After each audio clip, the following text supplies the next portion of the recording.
तुमचं स्वागत. ज्या संख्येनं आपण सर्व इथे उपस्थित आहात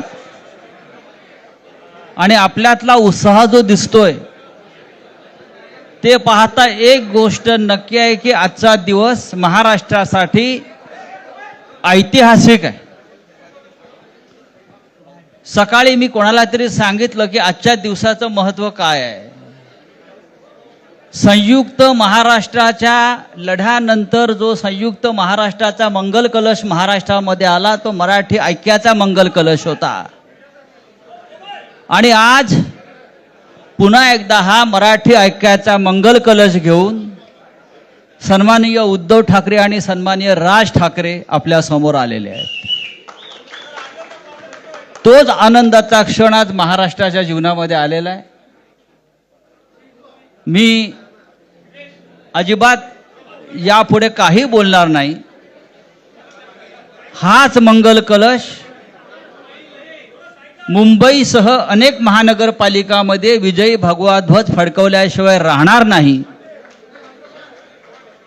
आणि या महाराष्ट्राला फक्त ठाकरेच नेतृत्व देऊ शकतात आणि महाराष्ट्र ठाकरेंच्याच मागे जाईल हे सांगणारी आजची पत्रकार परिषद आणि आजचा दिवस आहे.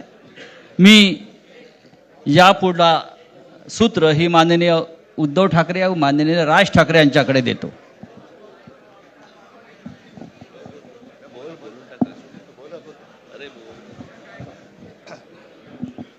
बघा एवढं आमचं एकमत झालेलं आहे. सर्वांचं स्वागत करतोय. आणि आता संजय राऊत यांनी संयुक्त महाराष्ट्राच्या लढ्याची आठवण करून दिली. तो जो मंगल कलश आणला गेला तो काही सत्यनारायणाच्या पूजेसारखा आणला गेला नाही. त्याच्या मागे खूप मोठा संघर्ष झालेला आहे. 105 107 किंवा त्याहूनही जास्त मराठी माणसांनी बलिदान देऊन मुंबई महाराष्ट्राला मिळवून दिली आणि त्याची आठवण आज होणं स्वाभाविक आहे. कारण आम्ही आज दोघंही इथे बसलेलो आहोत ठाकरे बंधू. आमच्या दोघांचेही आजोबा प्रबोधनकार हे संयुक्त महाराष्ट्राच्या लढ्यामध्ये पहिल्या 5 सेनापतींमधले एक सेनापती. त्यांच्या सोबत माझे वडील म्हणजे शिवसेना प्रमुख हिंदू हृदय सम्राट बाळासाहेब ठाकरे, राजचे वडील म्हणजे माझे काका श्रीकांतजी ठाकरे, म्हणजे अख्खं ठाकरे घराणं त्यावेळेला मुंबईसाठी संघर्ष करत होता. त्याच्यानंतरचा इतिहास मी काही आता तुम्हाला सांगत बसत नाही. पण मुंबई महाराष्ट्राने मिळवल्यानंतर मुंबईमध्येच मराठी माणसाच्या उरावरती उपरे नाचायला लागले आणि त्यावेळेला न्याय हक्कासाठी शिवसेना प्रमुखांना शिवसेनेला जन्म द्यावा लागला. साधारणतः 60-65 वर्ष आता होतील. पुढच्या वर्षी शिवसेनेला 60 वर्ष होतील. इतकी वर्ष व्यवस्थित गेली आणि आज परत आपण पाहतो आहोत की मुंबईचे लचके, मुंबईच्या चिंधड्या उडवायच्या हे मनसुबे त्यावेळेला ज्यांना मुंबई पाहिजे होती त्यांचेच प्रतिनिधी जे वरती दोघं जण, वरती म्हणजे इकडे नाही दिल्लीत बसलेले आहेत, त्यांचे मनसुबे आहेत.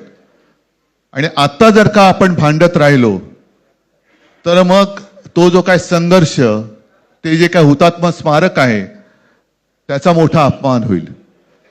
आज आम्ही आमचं कर्तव्य म्हणून एकत्र आलेलो आहोत आणि मी मागेच म्हटलं एकत्र आलो आहोत ते एकत्र राहण्यासाठी.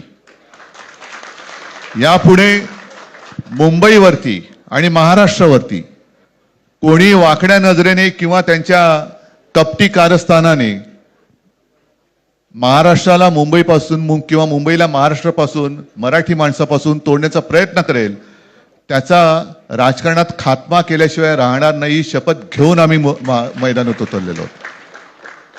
उत्साह अमाप आहे. मी तुमच्या सर्वांच्या माध्यमातून मला कल्पना आहे की आज केवळ महाराष्ट्रच नाही तर अख्खा देश बघतोय. मी सर्वांना विनंती करतोय, आवाहन करतोय आणि एक सूचना सुद्धा करतोय, कारण मागे विधानसभेच्या वेळेला भारतीय जनता पक्षाने जो एक अपप्रचार केला होता, बटेंगे तो कटेंगे, तसंच मी मराठी माणसाला सांगतोय की आता जर का चुकाल तर संपाल, आता जर का फुटाल तर पूर्णपणे संपून जाल. म्हणून परत एकदा तुटू नका, फुटू नका आणि मराठीचा वसा टाकू नका, हाच एक संदेश मी आमच्या आज दोघांच्या युतीच्या निमित्ताने संपूर्ण महाराष्ट्राला देतो आहे. आणि मला खात्री आहे की मराठी माणूस हा सहसा कोणाच्या वाटेला जात नाही, पण त्याच्या वाटेला जर का कोणी आलाच तर त्याला परत जाऊ देत नाही. मी सगळ्यांना परत मनापासून धन्यवाद देतो. आणि राज,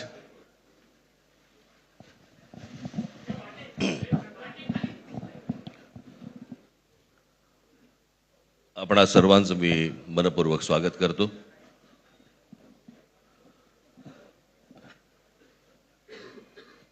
जे काय बाकी बोलायचंय ते सगळं जाहीर सभा जेव्हा सुरू होतील त्यावेळेला बोलूच आम्ही.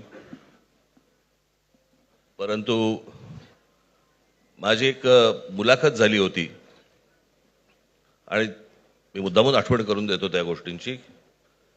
आणि त्या मुलाखतीमध्ये मी असं म्हटलं होतं की कुठल्याही वादापेक्षा आणि भांडणापेक्षा महाराष्ट्र मोठा आहे. आणि मला असं वाटतं तिथून त्या आज आम्ही एकत्र येण्याची सुरुवात त्या वाक्यापासून झाली.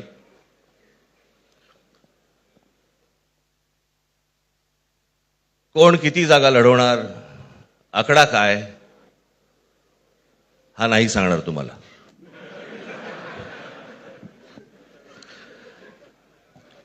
महाराष्ट्रामध्ये सध्या लहान मुलं पळवण्याची खूप टोळ्या फिरतायत.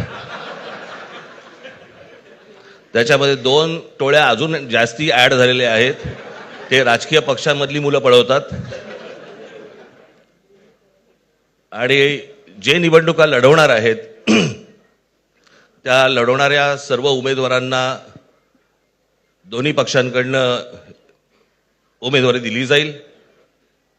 ती कधी भरायची, केव्हा भरायची ते आपल्याला कळवलं जाईल. आज फक्त आपल्या समोर एकच गोष्ट मी आपल्याला सांगू इच्छितो की बरेच दिवस ज्याची प्रतीक्षा महाराष्ट्र करत होता, ती शिवसेना आणि महाराष्ट्र नवनिर्माण सेनेची युती झाली, हे आज आम्ही आपल्याला जाहीर करत आहोत.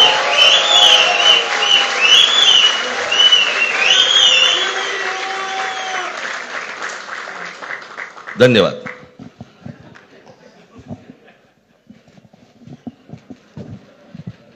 आकड्याचा खेळ संपला ते बरं झालं. नाही, आकड्यांचा खेळ आता सांगायचं नाही.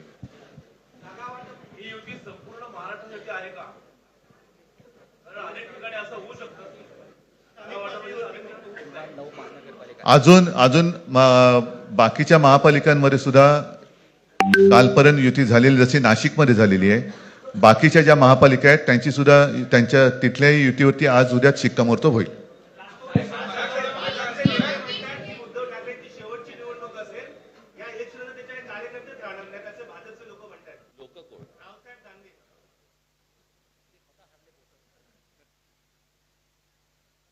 त्यांच्यावरती प्रतिक्रिया देण्याच्या तरी पातळीचे राहिलेत का ते?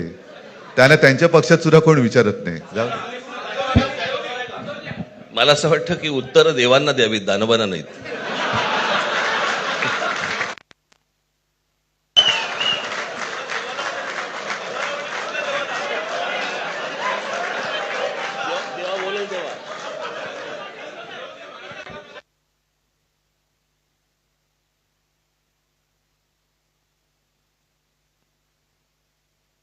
मुंबईचा महापौर मराठीच होणार आणि तो आमचाच होणार.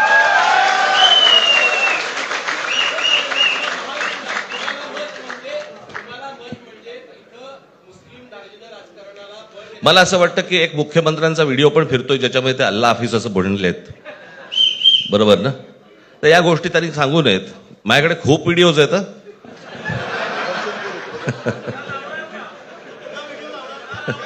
काय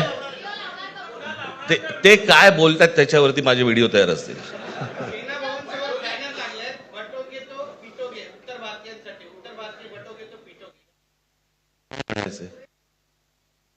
काय म्हणायचं त्याच्यावरती? सगळ्यावर कसं बोलायचं रे?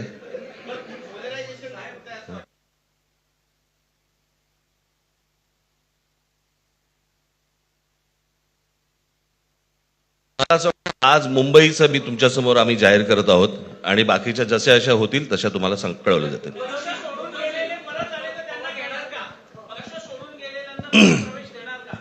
मग कोण गेलेत?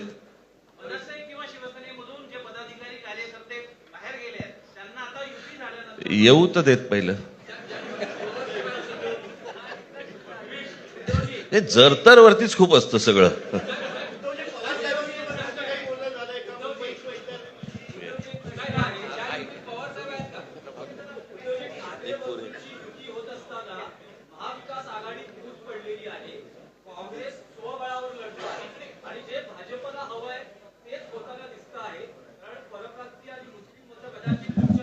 भाजपला काय हवंय ते भाजपने पाहावं, मराठी माणसाला काय पाहिजे ते आम्ही पाहतो.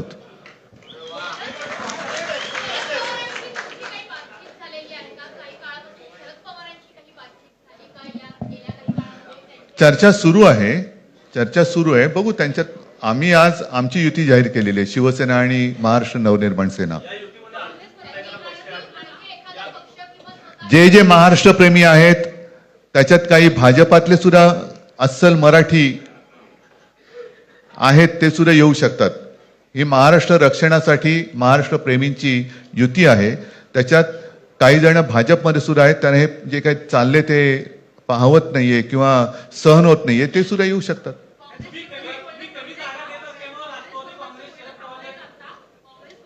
काँग्रेसने जर जाहीर केलं ना, हो मग आता म्हणजे आणखीन काय बोलायचं? तोडलं का?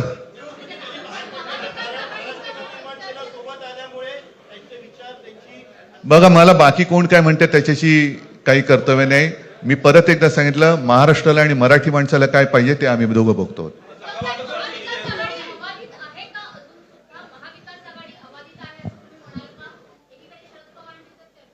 सगळे पक्ष बाहेर पडून आघाडी अबाधित आहे.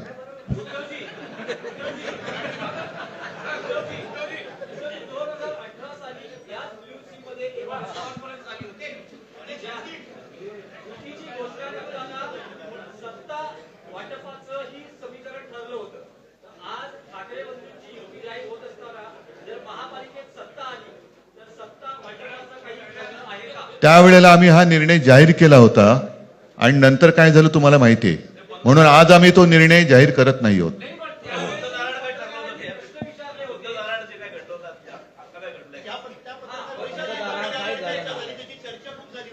आता आमचं दोघांचंच घर आहे ना, दार बंद कशाला करायचं?